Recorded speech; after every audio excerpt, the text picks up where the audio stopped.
Hey, it's Sick Boy from the Gaming Anarchist Collective, and in place of an Anarchic video that I was intending to do today, I do have some news lined up, and I don't think I'm going to get time to record it today because right now it's about 11:30 at night. I've got work and the baby's been a bit restless, so it's been hard to sit down and actually get recording. So some of that news is probably going to have to wait till tomorrow. Sorry about that. I feel it's more important that I need to address something that's occurring currently and building between certain game developers and the media, and with regards to gamers in the middle. I think it's highly important that we address this situation. Now, this all surrounds Mark Kern. Now, he is a long-standing developer. Currently, he runs a small indie company that is making MMOs for the Oculus Rift.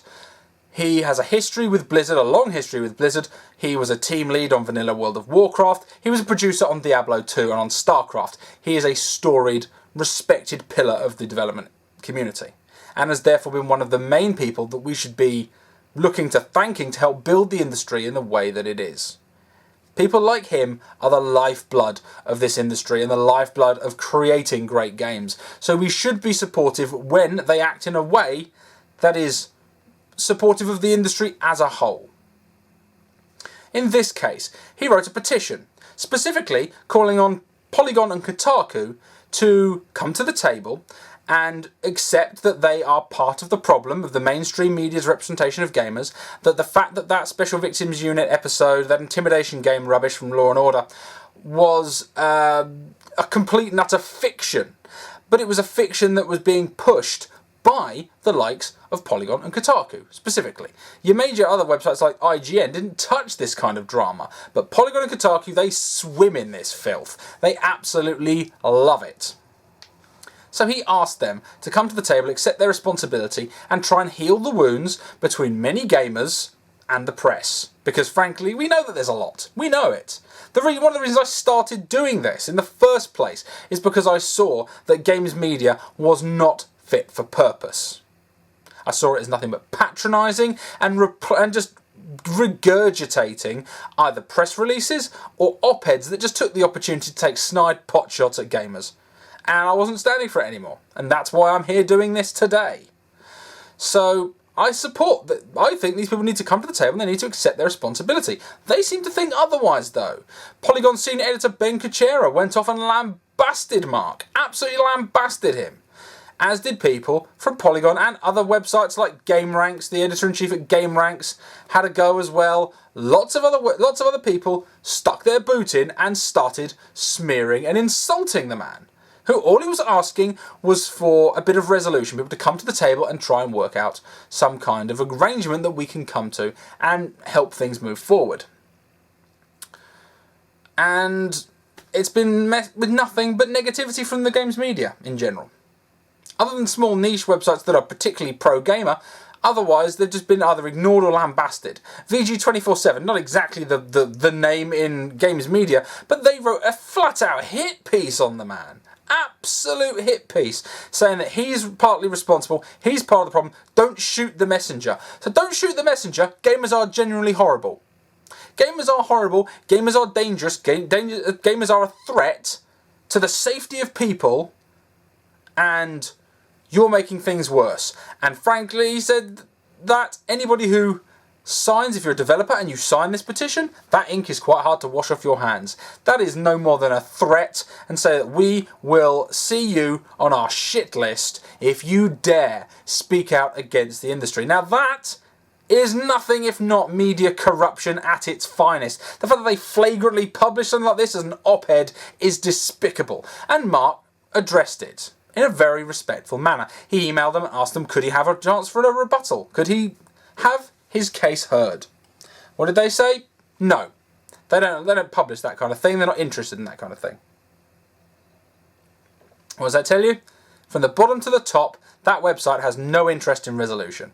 Clearly nor does Polygon, clearly nor does Kotaku. They couldn't care less. Why would Kotaku? They're run by Gawker Media, one of the scummiest tabloid networks alive. Polygon, it's headed by the likes of Ben Kuchera, who's just one of the most anti-gamers I've ever seen. He just hates gamers. actively said, if you disagree with me, I don't want you as a reader, fuck off. Literally has no interest in bridging the gap or building a community. None at all. He wants to be divisive and scummy. And that's what someone like Mark was interested in resolving.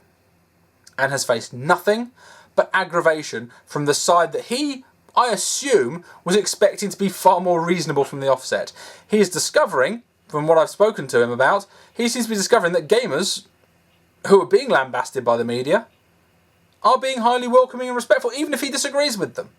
The fact that he's even politely neutral on the matter between gamers and the media is enough for most gamers to be respectful of him, but not enough for the media. Because unless gamers are your enemy, unless you hate them, unless you would say gamers are dead, gaming is scum, what's in now is gone home, and if you're not into that, you're scum and you're part of the past and you're a misogynistic shitlord. Well, that's ridiculous. Gone Home has its place, but it's a very, very small place. At the kiddies table, where all the hipsters can sit and they can go, look, I just rotated a cassette, how gauche. In the meantime, I'm going to be spending my time in some From Software games, perhaps, you know, honing my skills and enjoying the hell out of one of the most interesting titles ever made. That being Dark Souls 1, really Dark Souls 2, had some improvements, but let's not touch it. Demon Souls World's awesome. Can't wait for Bloodborne. Sorry, just going to fanboy for a minute. It better be good. I'm not going to jump 2 feet first. I'm going to wait and see, as we all should, and it better be good, because I have high hopes for that. But I digress. Just in case, you know, someone's going to go, oh, you COD gamer. Like, there's anything wrong with being a COD gamer, but I'm just not. Sorry, I like most of my action games or my third-person games much more than anything else. So, you know, blow that out your arse. But as it stands, the situation is that Mark asked for an opportunity to respond to VG247 and they told him no. So he has started a hashtag that I think, if you're on Twitter, you should be involved in. And it's just let Mark speak. I think it's important to allow him an opportunity to rebuttal. Now, top hat off to Total Biscuit for saying, do you know what, forget those people, come to me, I'll let you speak. I'll let you speak to the millions of people who listen to me, because I'm bigger than all of them. So if they want to treat you like dirt, come to me. Good on you. You do have a prominent position with regards to media punditry in gaming. You should be the mature person coming to the table, because you are part of the future. You are one of the leaders of the future of the gaming media industry. These people are dinosaurs who are thrashing around and angry because their model is dying out. Clickbait idiocy is going down the tubes. You'll notice there is no link to the VG247 article in the description field, but there is one to the archive, so they can swivel if they're going to get any clicks off my back. Anyway, guys, I really think this is something you should have a look at. Look at the petition, read it. If you agree with it, sign it. Show the media that gamers can be mature, respectful, and are interested in seeing a positive industry. Even if you don't believe they're capable of it, rise above them. Show them how respectful you can be. Show them that you know how to play the game better than they do. These people are the media. They're not playing the game like media. They're not. They're being aggressive and churlish and childish. And if you can sit there with your arms crossed and just go, being a bit childish, aren't we? It deflates them and destroys them. I'm all for having a good argument when one's needed. But in this situation, this is the time to show absolute openness and maturity and say, let this senior member of the development community have his say after you tried to nail him to a wall for saying, please consider your position and please try and be more responsible. Anyway, guys, thanks a lot for watching. Catch you guys later.